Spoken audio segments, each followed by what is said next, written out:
daily verse, our daily devotion. Ephesians chapter 5, verse 18 to 19. Do not get drunk on wine, which leads to debauchery. Instead, be filled with the Spirit, speaking to one another with psalms, hymns, and songs from the Spirit. When was the last time you spoke to a fellow Christian using a psalm, a hymn, or a spiritual song? If you're honest, you'll probably have to admit that something like that does not happen very often in your life.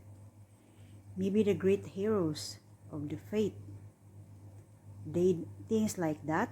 Maybe the Apostle Paul did things like that. But the rest of us seem to function at a lower standard operating level of spiritual joy. The Bible, however, seems to teach that a spirit filled with joy is available to the average Christians.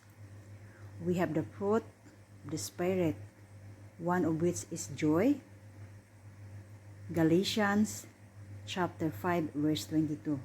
Jesus told us that no one will take away our joy. John chapter 16 verse 22. And that we will have the full measure of his joy. John chapter 17 verse 13. Peter said that because we believe in Jesus, we are filled with an inexpressible and glorious joy. 1 Peter chapter 1 verse 8. Maybe the resources of joy necessary to start speaking to one another with psalms, hymns, and spiritual songs are there after all. On the other hand, there are things that can quench our joy. Getting drunk, Paul seems to be seeing in our verse for today, is diametrically opposed to being filled with the Spirit and overflowing in song. No doubt, we could all think of things to add to a list of joy quenchers. No doubt, anything in our walk of life that stands opposed to the Spirit-filled life tends to steal joy. The key then to a spirit full of song is to turn from the joy quenchers like getting drunk and do what Paul says, getting filled with the Spirit, do all the things we know from experience, build us up in the Spirit, reading the Bible, worship, prayer, going to church, listening to Christian music, and etc.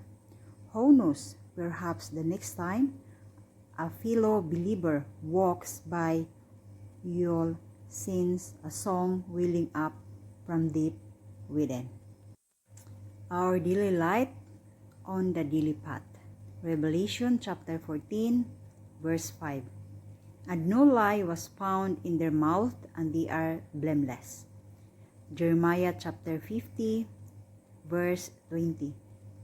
In those days and at that time, declares the Lord, search will be made for the iniquity of Israel, but there will be none, and for the sins of Judah, but they will not be found, for I will pardon those whom I leave as a remnant.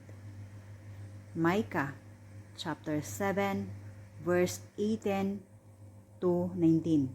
Who is a God like you, who pardons iniquity and passes over the rebellious act of the remnant of his possession? He does not retain his anger forever, because he delights in unchanging love. He will again have compassion on us. He will tread our iniquities underfoot. Yes, he will cast all their sins into the depths of the sea. Ephesians chapter 1 verse 6 to the praise of the glory of his grace, which he freely bestowed on us in the beloved. Colossians chapter 1 verse 22. Yet he has now reconciled you in his fleshly body through death, in order to present you before him holy and blameless and beyond reproach.